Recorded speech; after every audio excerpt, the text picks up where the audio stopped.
This is the Elegoo Neptune 4 Plus, and they claim it can print speeds up to 500 millimeters per second. But it's a bed slinger.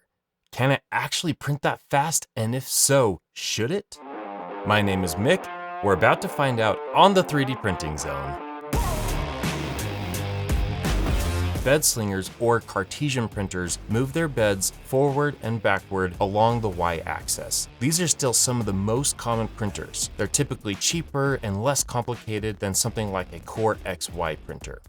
I'll be using the Elegoo Neptune 4 Plus to see how well bed slingers print at high speeds.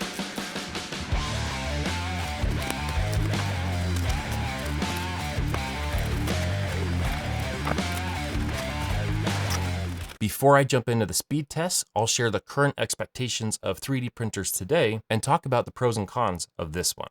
What people expect today is different than 5 to 10 years ago. For example, having a direct drive extruder is expected. Having automatic or assisted bed leveling is expected. Having dual Z rods, a touch screen, fast assembly or no assembly, a filament detector, power resume, and at least 200 millimeters per second print speed. Those are all expected now.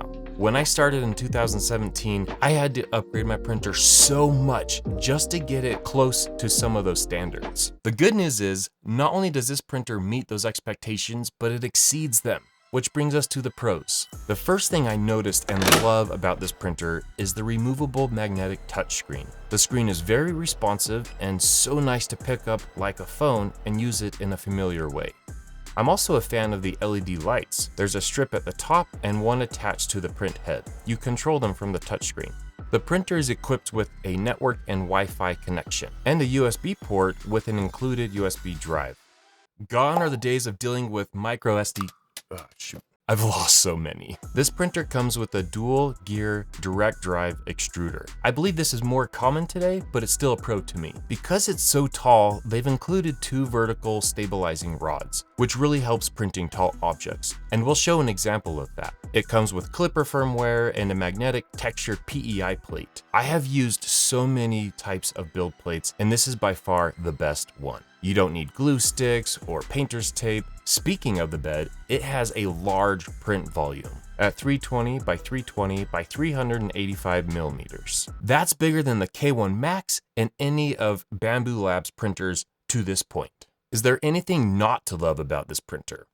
Well, yes. I do have some cons, and we'll get to them after we show you some of the things that we've printed. I've watched almost every YouTube video regarding this printer. I didn't want this to be a repeat, which is why I haven't included the step-by-step build process. There's a lot of those online. To be short, it was a typical build that took about 25 minutes to put together, and I have no complaints. One thing I didn't see in other videos is printing with TPU or PETG or anything other than PLA, so let's start there. I decided to print the OpenBionics hand testing TPU. This is a tricky print, not only because it's TPU or flexible filament, but because it has a small footprint, or I guess I should say handprint. Well, it's like a knuckle print. You print it down like this and the thumb is real small. I followed the suggestion from the designer and printed it very slow. It took over 3 hours to print, but came out looking really good. The crazy thing is, I've had this TPU for 6 years now. I didn't put it through a dehydrator or anything and it still came out very clean. My kids love this print. It's a fun, silent fidget toy. Can't ask for more than that. I printed the iconic Winter Dragon next. This is a print-in-place articulating toy, and it is a difficult print as well. I used PETG, and that filament is about 5 years old. Despite the humidity in my basement and the filament being so old, it came out really good. I thought there'd be way more stringy. Next, I printed the toaster.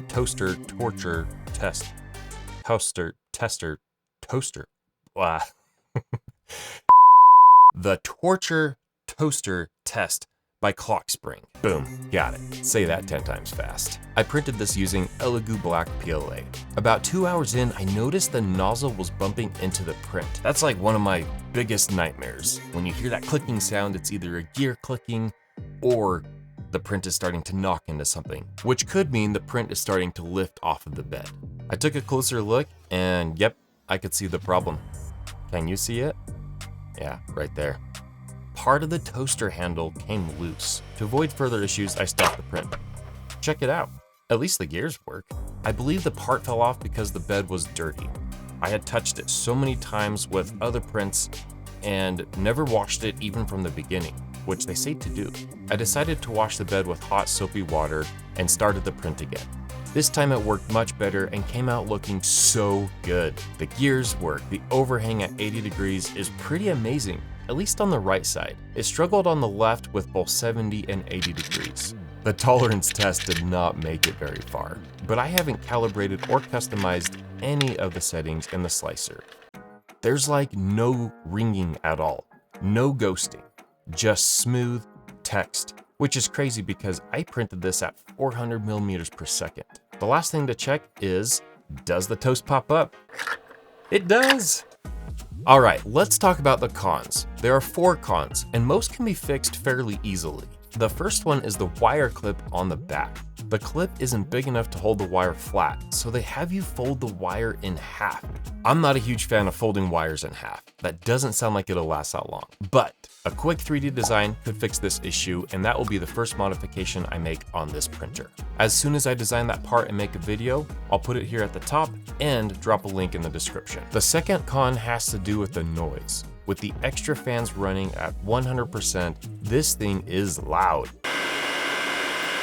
It runs at about 70 dB. Measuring the noise by my desk across the room only lowered it by about 10. To me, that's too loud, especially if I'm on a work call, so I'm not gonna have this printer in my office. However, they do have a silent mode where the external fan can be turned off. That significantly lowers the dB to about 58, but I'm not sure what effect that has on the print quality. The third con really is just a preference, but it's about the magnetic plate and how it attaches to the bed. I've seen printers that have clips or guides on the back corners, so you can easily attach the build plate by sliding it into those guides and aligning it perfectly every time. This is something I can design myself and print fairly quickly. I'll create a video on how to 3D design for beginners and throw a link up here at the top again and then down below as well. The last con is more of an impatience thing.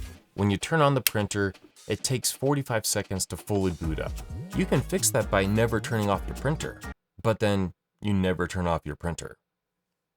Now it's time to speed things up. But first, quick shout out to Elegoo for sponsoring this video and sending us this printer. It is the best printer I own at this price range. I'll start with the classic Benchy, printing at 500 millimeters per second.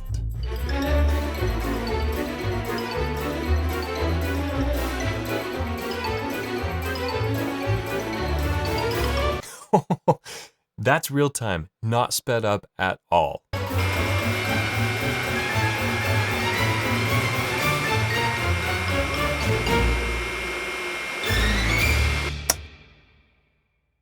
Wow. I mean, wow. Printing at 500 millimeters per second in 16 minutes, this print quality is amazing. You can print reasonable quality on most printers, but not this fast and for this price range, especially for such a large bed slinger. I mean, 320 by 320, that's a lot of weight that's shifting back and forth. I would have expected to see ringing and ghosting, at least where you normally see it on a Benchy.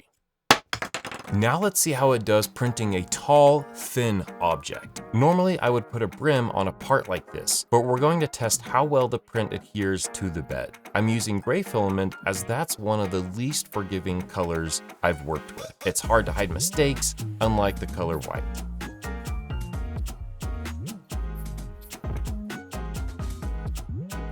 Wow. I'm pretty amazed. Normally this print would take 6 to 8 hours. The Neptune 4 Plus did it in 2.5 hours. I'm mostly curious about the top. Is there Z-banding or ghosting? It looks a lot worse on camera, especially with this gray color, but I don't see any Z-banding. There is some ghosting and the Z-seam struggled a bit. But when you're printing at 500 millimeters per second on a bed slinger, it's going like this. If you're wondering what this part is for, it's actually part of a larger design that I'm 3D printing.